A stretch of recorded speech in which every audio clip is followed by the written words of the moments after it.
Vamos abrir nossas Bíblias em Ezequiel 22:14. Ezequiel 22:14. Estarão fortes as tuas mãos nos dias em que eu vier a tratar contigo? O Senhor o disse e farei. O versículo anterior, ele tem uma introdução melhor. Bem no final. Estará firme o teu coração, estarão fortes as tuas mãos nos dias em que eu vier a tratar contigo? Eu, o Senhor, o disse, e eu o farei. Vamos orar? Glórias a ti, Jesus, glórias a ti, por tua palavra, ela é rica, maravilhosa, suficiente nela mesma, para falar aos corações e para atrair pecadores para ti, edificar a igreja, construir um ambiente de temor a ti. Só a tua palavra pode fazer. Então nós agradecemos a ti e é um privilégio poder abrir a boca e pregar o que a tua palavra ordena que preguemos. Em nome de Cristo Jesus. Amém. O tema da mensagem nesta noite será Deus visitando o homem em sua ira. Deus visitando o homem em sua ira. E eu tomei, queridos irmãos e amigos, esse texto aqui em Ezequiel, porque Ezequiel é um livro impressionantemente cheio de mensagens que tratam da ira de Deus e da salvação também. Então pode unir ira e misericórdia. As duas coisas estão juntas ali. Deus está falando com quem? Observe que os dois livros, Jeremias e Ezequiel, os dois livros tratam basicamente do mesmo assunto. O que aconteceu naqueles dias? É que Jerusalém, todo Israel, especialmente o Israel Sul, tá? Tendo a capital como Jerusalém, foi visitada pela ira de Deus. E a nação estava sofrendo os tremendos castigos dessa visitação terrível de Deus.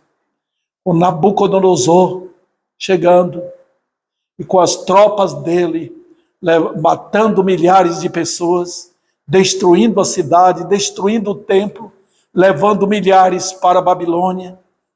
O livro de Ezequiel, entretanto, ele tem uma função diferente. O livro de Ezequiel vê os castigos de Deus de uma forma, eu diria para vocês, de uma forma mais sacerdotal. Enquanto Jeremias vê do ponto de vista profético, Ezequiel vê do ponto de vista sacerdotal. Ele está como que dentro do templo de Deus. Então ele vê coisas ali que Jeremias não vê. Ele não vai falar sobre o Babilônia entrando, ele não fala, mas ele fala de um aspecto assim espiritual. Ele vê o que está acontecendo que ninguém por fora, com os olhos da carne, poderiam ver. Né? Então, aqui nesse capítulo, tem mais aí um bom pedaço, né, onde Deus fala, nesse capítulo, do que estava acontecendo em Jerusalém. O capítulo 22 mostra, é como se nós estivéssemos visitando Ribeirão Preto e mostrando as abominações que ocorrem nas ruas, nas praças e em outros lugares dentro da cidade. Era assim lá em Jerusalém. E esse capítulo é para isso. Quando o pecado é abundante, é sinal de que o povo não tem temor. A única forma de trazer um ambiente seguro, sadio, espiritual, para as famílias, para as crianças, para os jovens, para a sociedade, é um ambiente de temor a Deus. Quando não tem, acontece o que aconteceu aqui. Então, Deus fala terrivelmente. Ele fala para as outras nações também, obviamente. Quando Deus adverte Jerusalém, ele também adverte os outros povos, porque os outros povos também estavam precisando do castigo de Deus.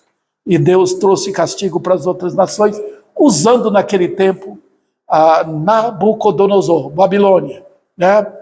E aqui, irmãos, nesse versículo, Deus está falando com Israel como se estivesse falando com uma pessoa.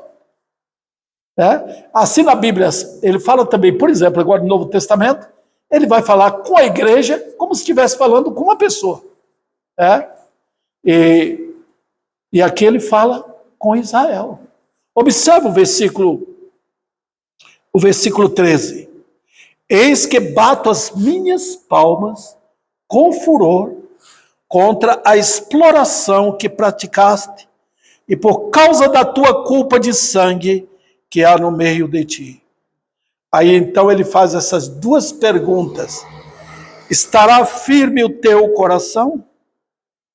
Estarão fortes as tuas mãos nos dias em que eu vier a tratar contigo? Eu, o Senhor, o disse, e eu o farei. Puxa, que coisa, né? Que desafio, irmãos. Que povo obstinado. Que povo rebelde.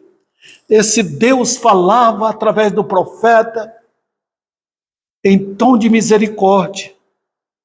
Deus conhecia os seus pecados. Deus poderia ter acabado com Jerusalém, com todo Israel, mas era um Deus de misericórdia. Quando Deus abre a boca na sua palavra para falar, ele fala muito mais em tom de misericórdia. E traz consigo também as asas da graça. Ele fala assim, trazendo consigo perdão, mas aquele povo rebelde não ouvia. Junto com o juízo de Deus estava o endurecimento de seus corações. Os irmãos sabem o histórico lá em Jeremias, é que boa parte do povo, os crentes verdadeiros, já tinham sido levados para a Babilônia, os eleitos de Deus, né? E aquele povo que ficou, zombava dos profetas, caçoava dos profetas. É assim que o pecador hoje brinca aqui no Brasil, aqui em Ribeirão, nas nossas ruas, nas nossas casas e, pasmem, nas igrejas. Brinca com Deus. É triste. Então, segue essas duas perguntas aqui que Deus fala. Estará firme o teu coração?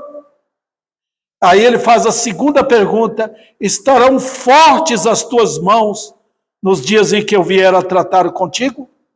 Eu, o Senhor, o disse, e eu farei.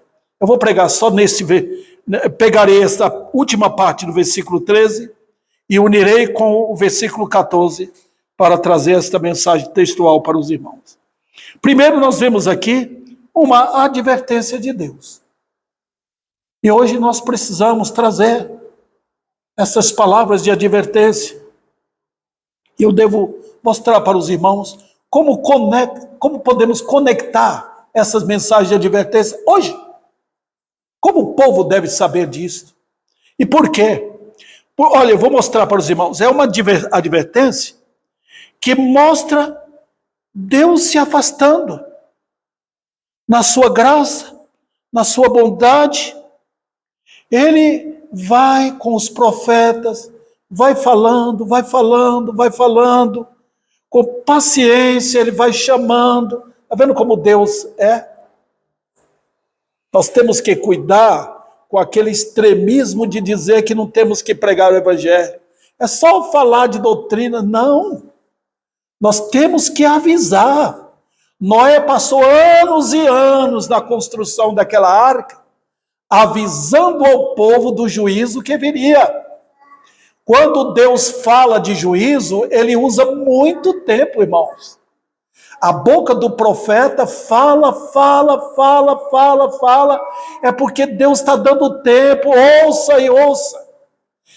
Ele fala na sua palavra que ele é demorado para punir.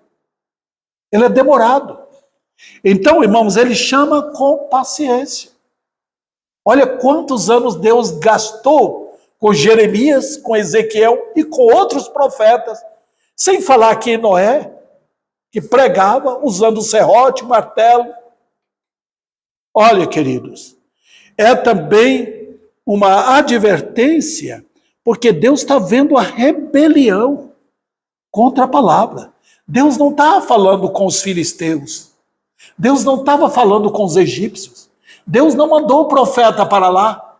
Deus estava falando com Jerusalém, o local onde estava o templo, o local onde estavam os sacerdotes, o local onde estava todo o sistema da lei. Era um povo conhecedor das verdades da lei de Deus, um povo que havia feito uma aliança com Deus na lei. Vocês lembram muito bem em Êxodo, quando aquele povo fez uma aliança com Deus.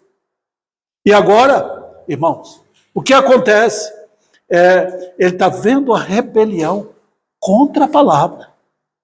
E a coisa mais terrível, irmãos, é de dar vontade de chorar. Quando vemos uma rebelião clara, aberta, descarada contra a palavra de Deus. A Bíblia está falando. Deus está falando. Então ouça. Você lembra o capítulo 6 de Jeremias? Quando o profeta fala? Falei, vocês não querem ouvir. Toma essa decisão. Olha o que a Bíblia diz. Lá em Jeremias ele diz: ouça 3 vezes a palavra de Deus. Ouça a palavra de Deus. O que está acontecendo aqui em nosso país? O povo está ouvindo a palavra? Não. O povo está querendo festa, está querendo conforto carnal, está querendo conforto mundano, está querendo algo melhor para esta vida, agradando a carne. Olha, queridos, lembra de Saul? Saul não quis escutar a palavra de Deus. E o resultado foi trágico. Deus falou: quero que você executa juízo contra Amaleque. Pode matar todo aquele povo. E era para obedecer 100%. Ele não ouviu a palavra de Deus. Ele deixou 1% só sem fazer. Deus o rejeitou. A palavra de Deus é a coisa mais bela que tem, mais singular que existe. É a preciosidade de Deus. Uma coisa que fala de Cristo é que ele obedeceu 100% à palavra de Deus. Os outros homens, muitos foram rebeldes, né? Mas nota quando Deus está falando e a pessoa faz de coração, de propósito, rebelando-se contra a palavra de Deus. Também nós vemos aqui o prazer em continuar no pecado. O povo estava querendo continuar no pecado. O que estava acontecendo lá? Olhando do ponto de vista religioso, nós vemos que havia uma idolatria tremenda. Talvez do lado de fora não, mas dentro do templo. Dentro do templo, eles profanaram o templo do Senhor. Ezequiel foi levado em espírito dentro, no interior do templo. E eles estavam adorando ídolos lá dentro. Eles deram as costas para o Senhor, deram as costas para o santuário e adoravam os ídolos. E o que aconteceu, irmãos? Veja, lá fora o resultado é tremendo. Onde há idolatria, há calamidade moral. Os homens iam atrás das mulheres dos outros. Maldades e maldades, perversidades praticadas à luz do dia. Onde Deus é abandonado, o pecado entra. Onde não há limpeza, as baratas chegam, os ratos chegam e outros insetos. Por quê? Porque abandonaram o Santo de Israel e a nação estava infestada de males. E Deus pergunta: não hei de eu destruir uma nação como esta? Também, irmãos,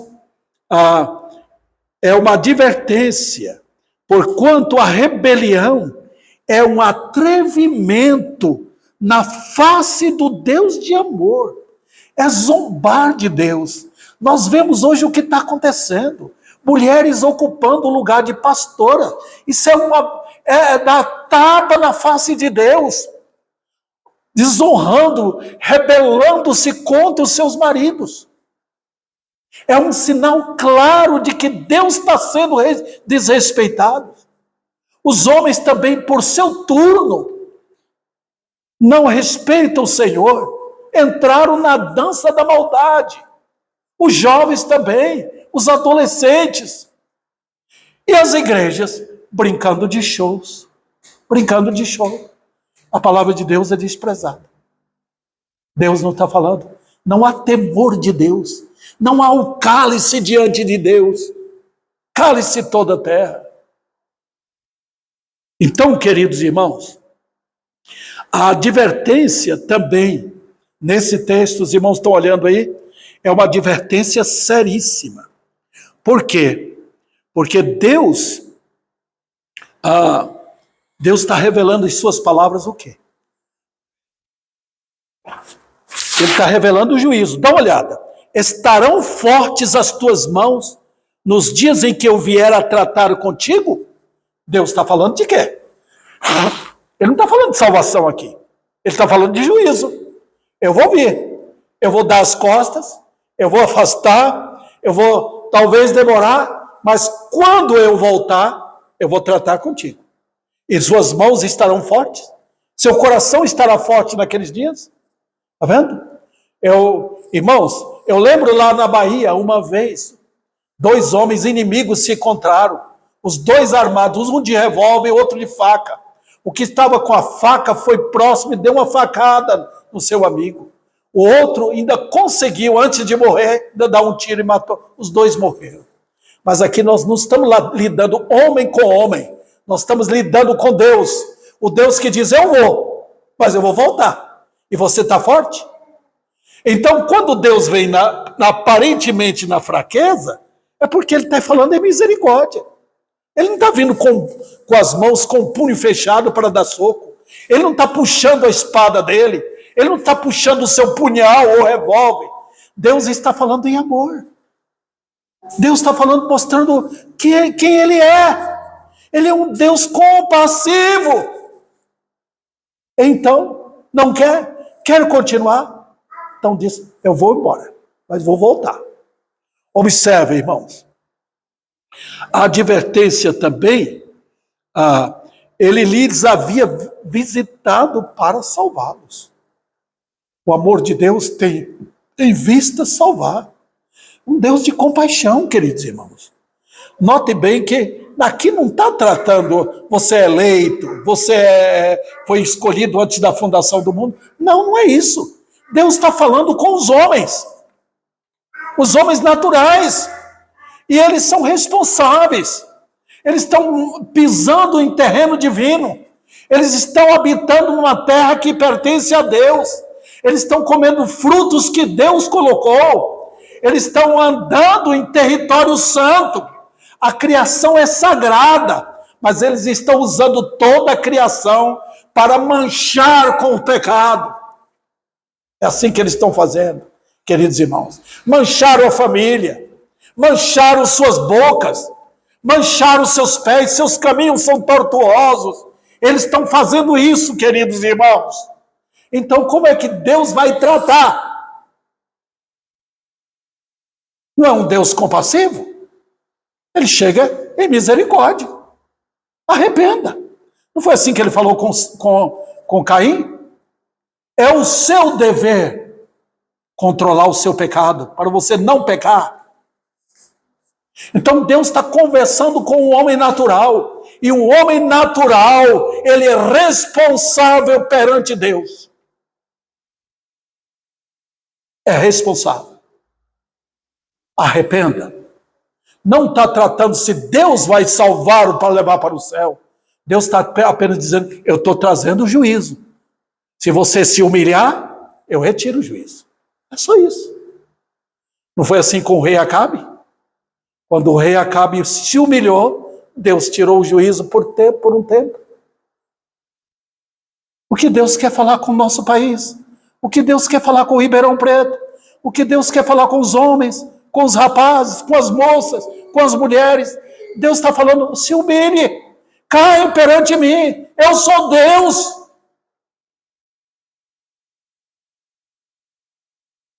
E agora vem as palavras de advertência de Deus. O que vai acontecer quando eu vier tratar com vocês?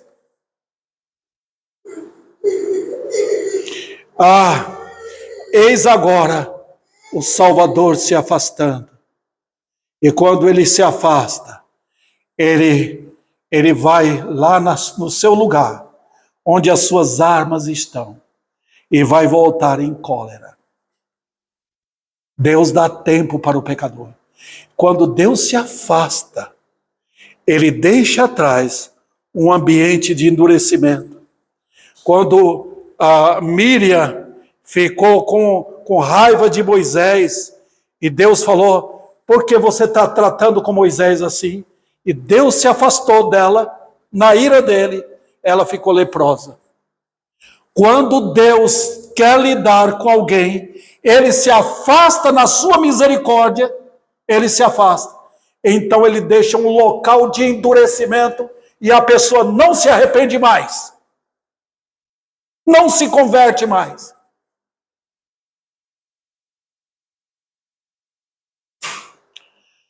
Quando ele se afasta, ele se afasta em sua ira, ele deixa armadilhas atrás.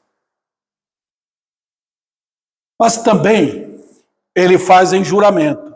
Olha o que ele diz, no final do versículo 14. Eu, o Senhor, o disse e eu o farei. Está vendo? Com que autoridade Deus fala aqui. Eu, o Senhor, o disse e eu o farei.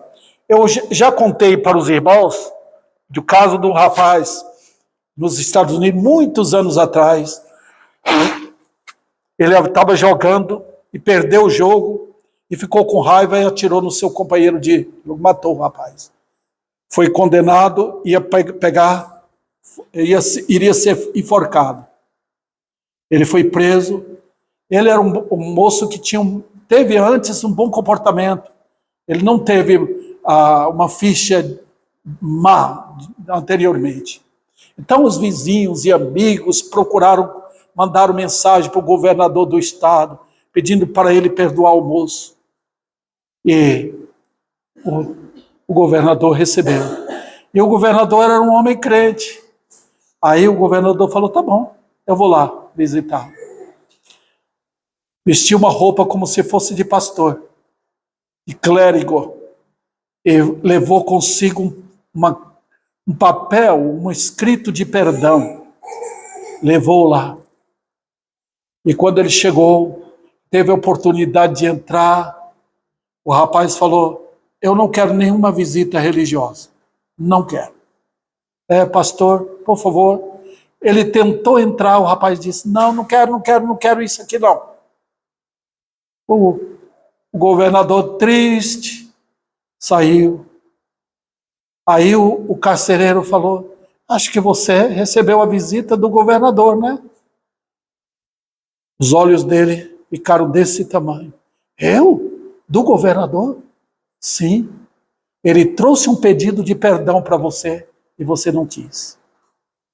Ele correu logo, mandou uma cartinha para o governador. O governador não sabia que era o senhor. O governador não quis ouvir mais. Vendo?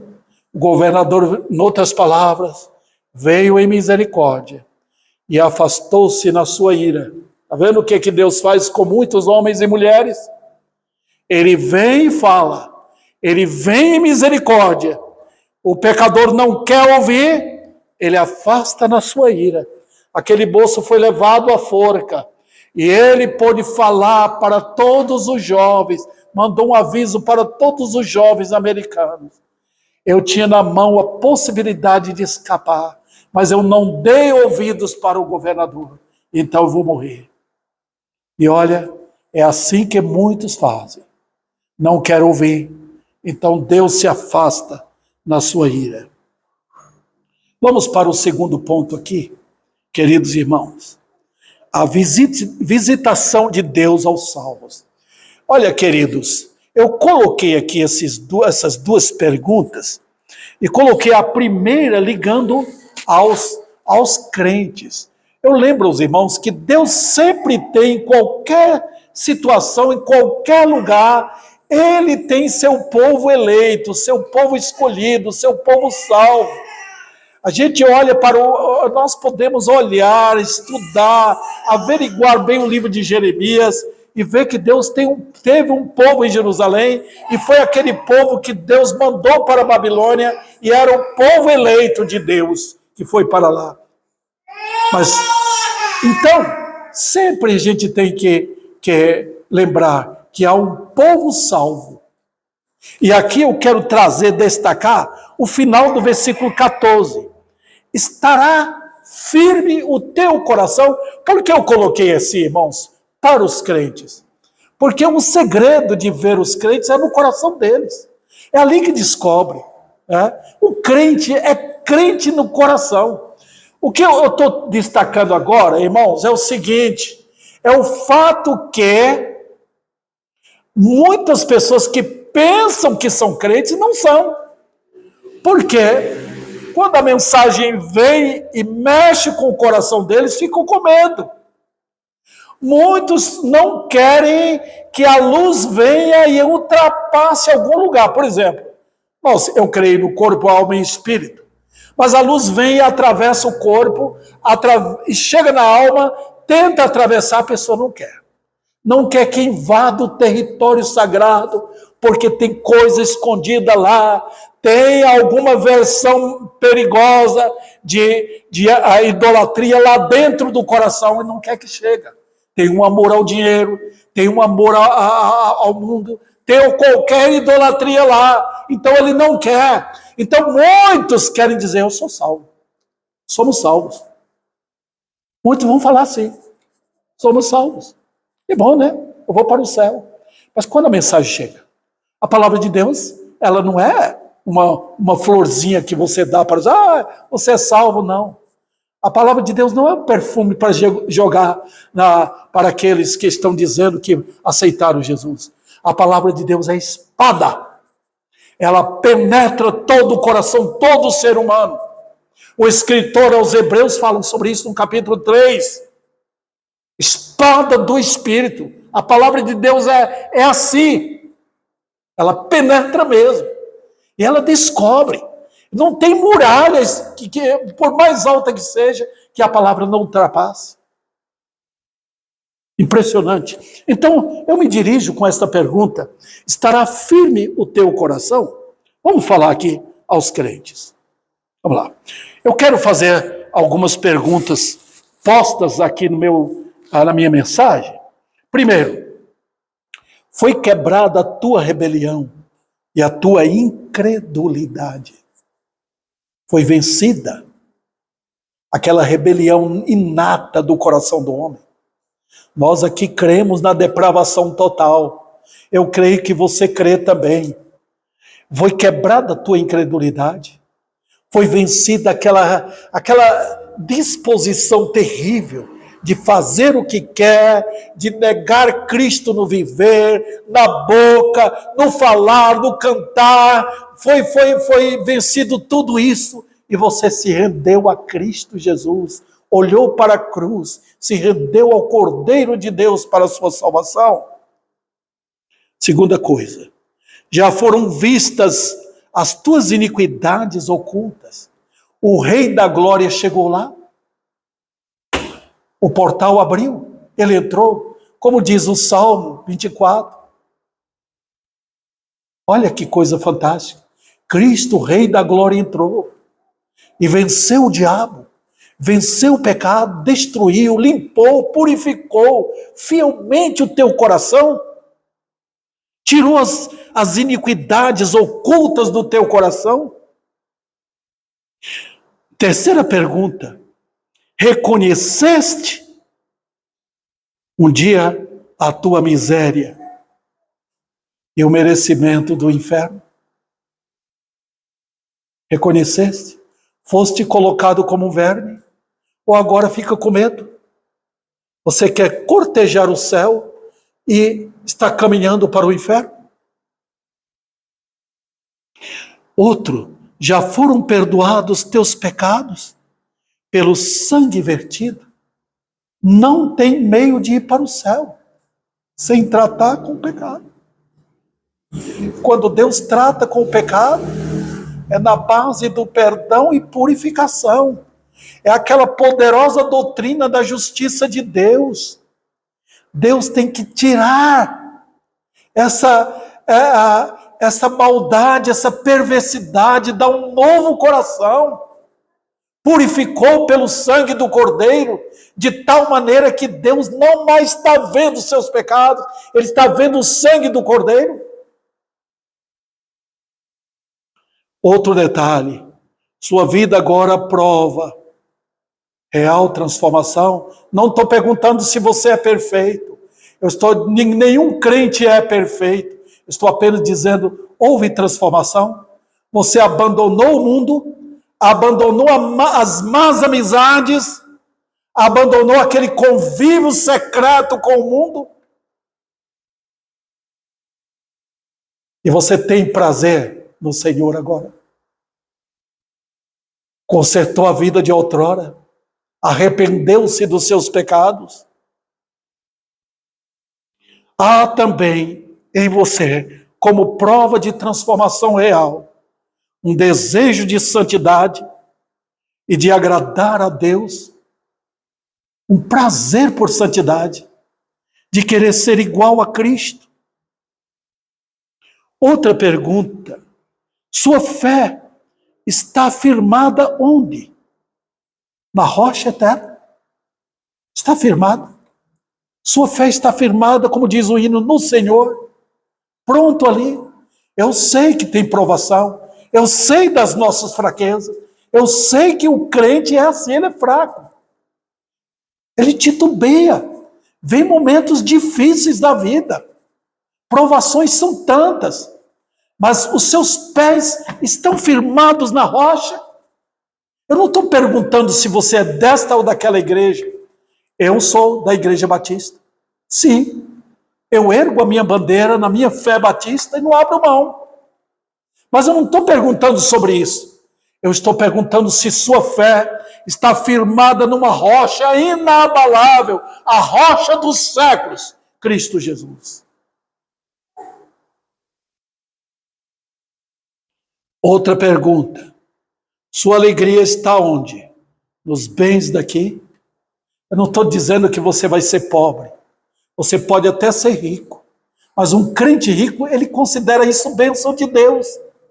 E ele se alegra não só na riqueza, mas também na pobreza. Ele se exulta em Cristo. Sua alegria é no Senhor. Quando tem e quando não tem. Ele é alegre tendo e a abundância, é alegre e se alegra nas necessidades.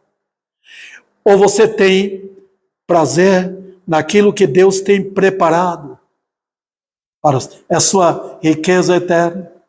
Você vai deixar tudo aqui, tudo, e tem prazer em saber da herança eterna, gloriosa, perfeita, guardada no céu? Então, poderia aqui encher de perguntas. Encher. Se suas respostas a essas indagações forem sim, então eu posso dizer uma coisa. Está firme o teu coração. Olha o crente. Olha o coração. Deus vê o coração. Ele não vê a aparência. Ele não vê você por fora. Isso não interessa para ele. Ele não vê sua força, seus dons, seus dotes, suas capacidades, seus cânticos. Ele vê o coração. É ali que Deus olha. Um coração firmado em Cristo, com toda dificuldade. O coração do crente verdadeiro é sincero. A minha fé e o meu amor estão firmados no Senhor, como diz o hino do nosso cantor. Então, quando Deus visitar você, olha o que diz: estará firme o teu coração quando eu vier tratar contigo? O crente diz: sim, Senhor, em qualquer situação. Um crente que estava perto de morrer, ele diz, minha cabeça está tranquila nesse travesseiro confortável que Deus me deu até o meu momento final. É assim que o crente é, na alegria, na dor, o Senhor vem visitá-lo, e ele está tranquilo, confiante que o seu Senhor é o seu Deus. Vamos tentar dinamizar isso aqui para os irmãos? Vamos lá. É o grande Deus que ele salvou. Como Deus vai no coração, o crente está tranquilo. Ele mudou o meu coração. Eu sou dele. Ele é meu. Satanás vem em todo momento atacar. E você não é crente, não. Lutero enfrentou isso.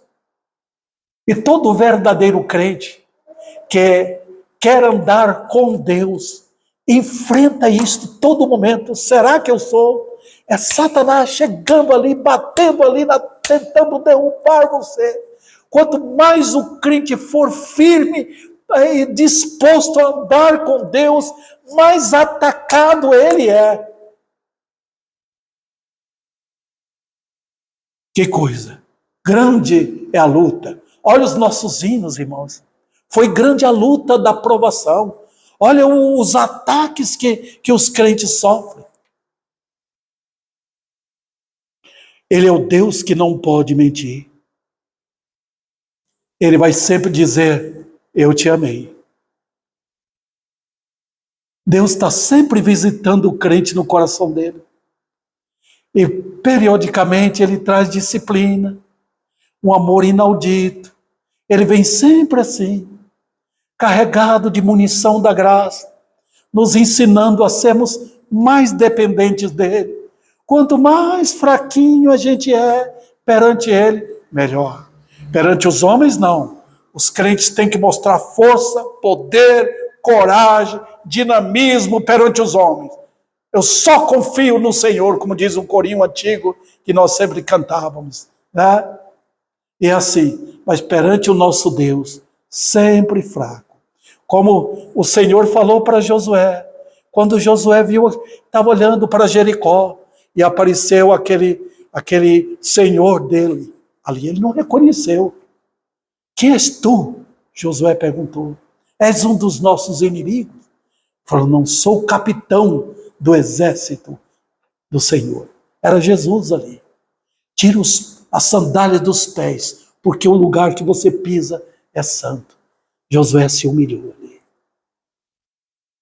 Esse é o nosso Deus. Estará forte o teu coração? Quando vem as lutas, vem o choro, vem os perigos, vem as crises na vida, estará firme o teu coração? Você não é provado quando tudo está bem. Você não é provado quando a vida está em abundância, tem amizade, tem tudo ao seu derredor. Mas é quando aquilo que nós consideramos valores nos é tirado. Quando nós ficamos sozinhos. Quando nós perdemos a saúde. Quando nós estamos ficando velhos e parecendo inoperantes. É assim que nós somos testados. Nunca houve um tempo melhor para testar nossa fé do que agora. Nessa época de crise, nessa época de perigo, nessa época onde o mundo está mergulhado no pecado. É agora que nós vamos mostrar quem somos. Firmes na fé, firmados no Senhor.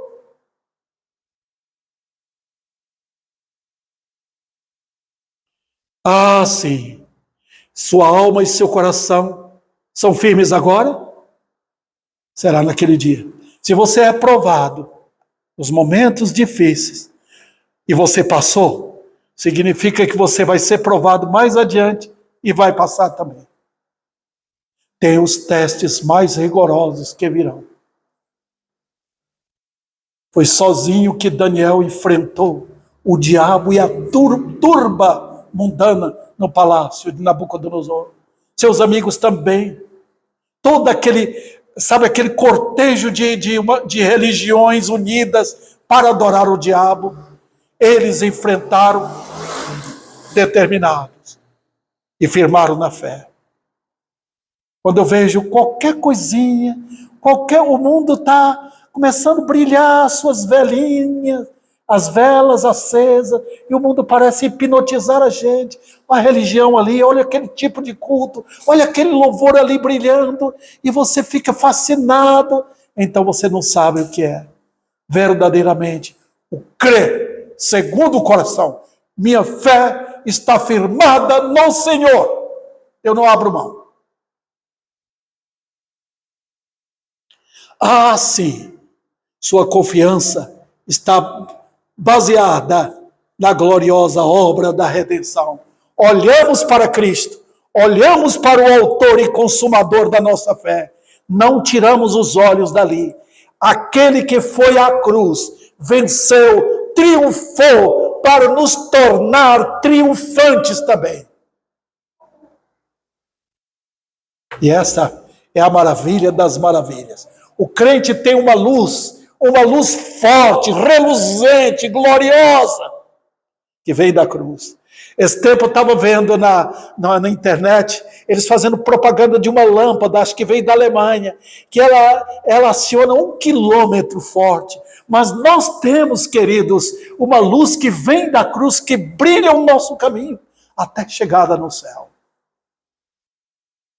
Então, o meu Senhor, o nosso Senhor, aquele que seria o meu juiz e me mandaria para o inferno se eu não me convertesse a Ele. Ele agora é meu advogado, cuidando de mim. Ah, sim. Então, respondo, teu coração é firme agora e procura ser mais firme ainda. Estamos firmados no Senhor. Eu quero passar agora para o último ponto aqui. Olha o que diz o versículo 14. Agora ele não está tratando mais do coração. Ele está falando das mãos. Estarão fortes as tuas mãos nos dias em que eu vier a tratar contigo? Eu, o Senhor, o disse, e o farei. Opa, vamos lá. Primeiro aqui. Eu quero dirigir-me aos que não são salvos, não são crentes em Cristo. Tem muitos evangélicos hoje, mas poucos crentes em Cristo. Eu me dirijo aos que dizem, pensam que são crentes e não são. Vamos lá. Primeiro, se você desafia Deus com sua vida, as mãos sempre representam atitudes, ações na Bíblia. Quando Deus fala de salvação em Isaías, ele fala da mão forte dele, mão poderosa para salvar, como ele diz na Isaías 59. E aqui nós vemos os homens empunhando as suas mãos contra Deus. Por quê? Algumas coisas acontecem. Veja, primeiro, aproveitar da paciência de Deus. Porque Deus é tão paciente, tão longânimo, tão manso, tão humilde é o Senhor. Ele não assentou no trono de juiz ainda. O trono dele é de misericórdia. Não significa que ele tem medo. Não. Ele vê o arrogante, ele vê o orgulhoso, ele vê aquele prepotente lá, ele deixa. Ele dá tempo, ele dá corda, ele dá saúde, ele dá dinheiro, ele permite, ele faz com que muitos tenham em abundância. Mas ele deixa para o dia certo. Deus trata com o perverso no dia programado. Deus trata com os crentes no dia a dia, no momento após momento. Ele é o Senhor sempre presente. Hoje pela manhã os irmãos trataram aqui, nunca te deixarei, jamais te abandonarei. Olha, a coisa é impressionante, o ensino de que Cristo está perto. Mas com o incrédulo, ele diz, chegará o momento e você vai estar com suas mãos fortes para tratar comigo. Eu lembro que ele tratou com o faraó, ele deu tempo, e tempo, e tempo, e Faraó progrediu, Faraó cresceu, criou coragem do inferno, e foi mandando matar criancinha, um covarde, Satanás encheu seu coração de orgulho, mas chegou o momento de Deus tratar com Faraó. Chegou o momento que Deus tratou com Nabucodonosor, Deus deu tempo para ele, até chamou de servo. Mas quando chegou o momento de Deus tratar com o orgulho do monarca, foi aquele momento tremendo. Observe, agora tu aproveitas da paciência de Deus para viver em teus pecados. Tu enfrentas com os teus pecados. E eu vejo os homens e mulheres fazendo isso. Estão brincando com Deus. Achando que pode, que tem liberdade. Criaram a divindade para si. Já esse Deus quer nossa felicidade. Eles querem viver assim. Suas bocas transmitem o que eles têm. Seus atos também.